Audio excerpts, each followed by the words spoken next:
Hello friend, मैं विकास स्वागत करता हूँ आप सभी का आपके अपने चैनल हेल्पिंग हैंड फॉरएवर पर। दोस्तों, HFCL limited, Himachal futuristic communications limited, ये स्टॉक कुछ दिनों से जो है काफ़ी डाउन ट्रेंड ट्रेड कर रहा है। तो चलिए देखते हैं कि इस स्टॉक में कितना दाम है, क्या परफॉर्मेंस अच्छा करेगा ये आगे जाके, कि इसे होल्ड किया जा सकता है या नहीं किया जा सकता। इस कंपनी में इसका परफॉर्मेंस देखते हैं कि किस तरह का परफॉर्मेंस दे रही है फाइनेंशियल वाइज, और भी कई पॉइंट्स हम यहाँ पर कवर करेंगे। तो अगर हम देखें तो किस चीज़ का काम कर रही है, यानी कि काम क्या है कंपनी का, तो यहाँ पर ये टेलीकॉम इंफ्रास्ट्रक्चर डेवलपमेंट का काम करते हैं, साथ ही सिस्टम इंटीग्रेशन एंड मैन्युफैक्चरिंग का काम भी है इनका। और इसके साथ साथ ही ये high and telecom equipment supply करते हैं, जिसमें optical fibre and optic fibre cable ये जो है सप्लाई करते हैं। तो यहाँ अगर देखे जाए तो अच्छे प्रोडक्ट हैं कंपनी के, और जैसे कि इनका नाम भी है फ्यूचरिस्टिक, तो optic fibre and optic fibre cable, इनका दोनों का ही आगे अच्छा जो है यहाँ पर फ्यूचर लगता है। अगर हम देखें तो स्टॉक का जो 52 वीक लो है वो 23 रुपीज़ का है, और 52 वीक हाई जो है वो 101 रुपये 35 पैसे का है। और यहाँ पर देखें तो एक साल के अंदर ही स्टॉक ने 23 रुपये से लेकर 101 रुपये 35 पैसे तक का यहाँ पर जो है छलांग लगाई है, और काफ़ी अच्छा रनअप दिया था ये। और अब क्योंकि अगर हम करंट मार्केट प्राइस देखें तो ये चल रहा है 84 रुपये 35 पैसे का, तो 101 का जो हाई लेवल टच करके ये अभी जो है 84 रुपये 35 पैसे के आसपास आ गया है। और पिछले कुछ सेशन से ये कंटिन्यू डाउन ट्रेंड ट्रेड कर रहा है। तो कुछ लोग जिन्होंने हाई प्राइस पे लिए हैं 90 95 या 100 रुपये के प्राइस पे, उनमें थोड़ा सा घबराहट है कि कंपनी क्या कैसा परफॉर्मेंस करेगी आगे चलकर, और स्टॉक को रखना चाहिए या नहीं। तो चलिए इसके बारे में और देखते हैं। अगर देखें तो अगर कंपनी का चार्ट, यहाँ पर अगर हम इसका परफॉर्मेंस देखें स्टॉक का चार्ट, तो अभी जो है स्टॉक का चार्ट अपने 200 डीएमए और 50 डीएमए दोनों के ऊपर है। तो यहाँ पर ये स्टॉक अभी पॉजिटिव टेरिटरी में, हम कह सकते हैं कि जब तक अगर ये 50 डीएमए को अपना नीचे आ जाता है तो शॉर्ट टर्म के लिए ये एक नेगेटिव हो सकता है, और उसके बाद अगर 200 डीएमए को तोड़ता है तो लॉन्ग टर्म के लिए ये जो है नेगेटिव ट्रेंड में आ सकता है। बट अभी स्टॉक जो है अपने 200 डीएमए और 50 डीएमए दोनों के ऊपर चल रहा है, और तो यहाँ पर जो है इसे कहा जा सकता है कि अभी इस स्टॉक में पॉजिटिवनेस जो है पॉजिटिव बना हुआ है। हाँ, अगर शॉर्ट टर्म में ये 78 का लेवल तोड़ता है आगे चलकर, तो यहाँ पर एक कठिनाई का बात हो सकती है। और वहीं अगर जो लॉन्ग टर्म होल्ड रखना चाहते हैं, उनके लिए 66 या 67 का 67 से 66 का अगर ये तोड़ता है लेवल, तो फिर ये एक परेशानी वाली बात हो सकती है। बट यहाँ पर अगर हम कुछ चीज़ें देखें जो कि बताती हैं कि कंपनी अच्छा परफॉर्मेंस कर रही है और स्टॉक को रखने में उतना खतरा नहीं हो सकता है। बट तो देखते हैं कि यहाँ पर कंपनी के क्या चीज़ हैं जो पॉजिटिव हैं। यहाँ पर दो चीज़ें जो मैंने देखी है उनमें आपको बताता हूँ। तो चलिए देखते हैं कि पहली चीज़ क्या है। तो अगर हम कंपनी के पिछले कुछ सालों का परफॉर्मेंस देखें, फाइनेंशियल परफॉर्मेंस, तो हमें देखने को मिलेगा कि यहाँ पर जो कंपनी है वो एक ग्रोथ प्रोसेस में चल रही है, और यहाँ पर जो आंकड़े हैं वो लगातार बढ़ रहे हैं। तो चलिए पिछले अगर हम देखें कि मार्च 19, 20, 21 और या ट्रेलिंग 12 मंथ का हम डेटा देखते हैं, तो मार्च 2019 में कंपनी का नेट प्रॉफिट जो था वो लगभग 184 करोड़ रुपए का था, और कंपनी की ईपीएस जो थी स्टॉक की वो 1.44 थी। वहीं मार्च 2020 में इन कंपनी का प्रॉफिट 204 करोड़ रुपए बढ़कर 204 करोड़ रुपए हो गया, और ईपीएस भी बढ़ी 1.59 पर पहुंच गई।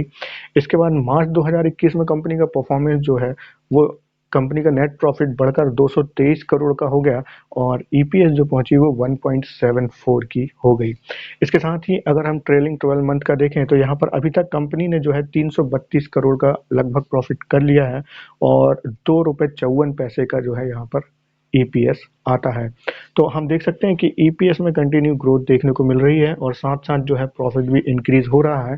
इसका मतलब रेगुलर बेसिस पे कंपनी जो है अपना परफॉर्मेंस हायर टू हायर करती जा रही है। अगर कंपनी के पास देखें तो एक अच्छा खासा रिजर्व भी है, लगभग 1186 करोड़ रुपए का रिजर्व भी कंपनी के पास है।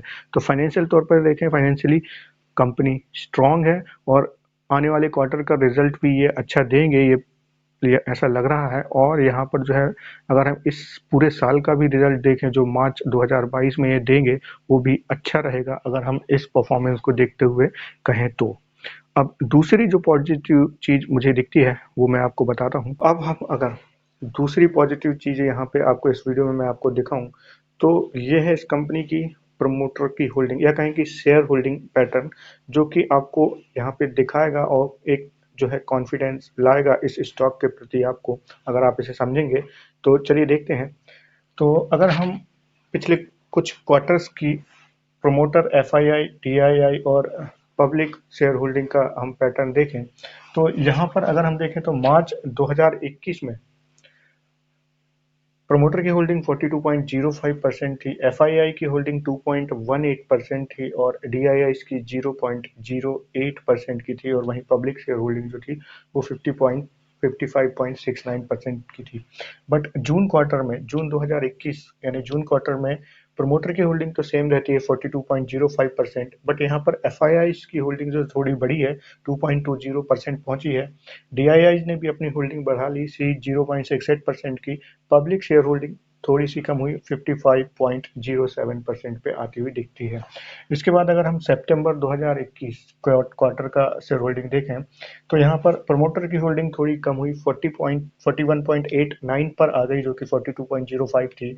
बट अगर प्रमोटर के हाथ से शेयर गए हैं तो यहाँ पर देखिए एफआईआई की होल्डिंग हमको बढ़ती हुई दिखती है, 3.96 हो गई है एफआईआई की होल्डिंग, जो कि पिछले क्वार्टर में 2.20% की थी। और डीआईआई की होल्डिंग जो है वो थोड़ी कम हुई 0.63%। तो हालांकि डीआईआई और प्रमोटर्स की होल्डिंग अगर हम कहें तो यहाँ पर जो है एफआईआई के द्वारा ये जो ऑब्जर्व करते देखने को मिल सकती है हमको, क्योंकि यहाँ पर पब्लिक शेयर होल्डिंग तो कम होते ही आई है और 53.30% हो गई है, 55 से लेकर 53.30% पर पहुंच गई है।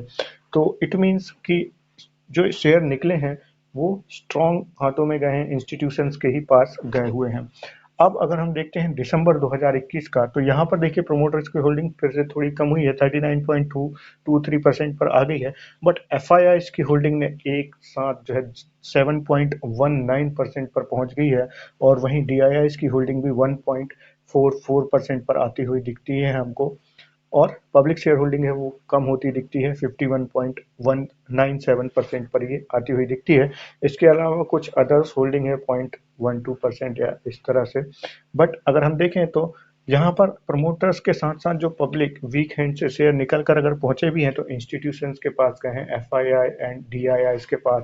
अगर आप कुछ पिछले रिकॉर्ड देखें या कुछ ऐसे शेयर्स की हिस्ट्री देखें प्रमोटर होल्डिंग की, जो या तो बहुत खराब प्रदर्शन किए हैं या फिर आज दिवालिया होने की कगार पर खड़े हैं, वहां पर प्रमोटर की होल्डिंग के साथ साथ एफआईआई डीआईआई की होल्डिंग कम होती चली गई रेगुलरली, और पब्लिक होल्डिंग जो है बहुत ज़्यादा इंक्रीज होती चली गई है।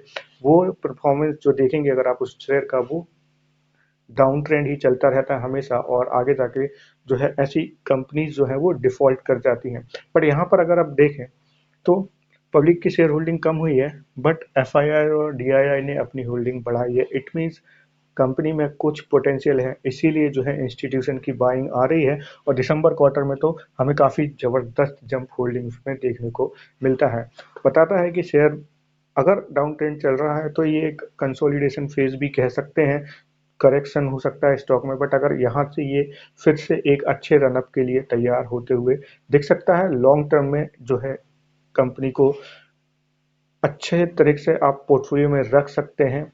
अगर जैसे कि मैंने कहा कि फिलहाल जो है ये शॉर्ट टर्म यानी कि अपने 50 डीएमए एंड 200 डीएमए के ऊपर ट्रेड कर रहा है, तो short term to long term दोनों ही तरह से ये पॉजिटिव है।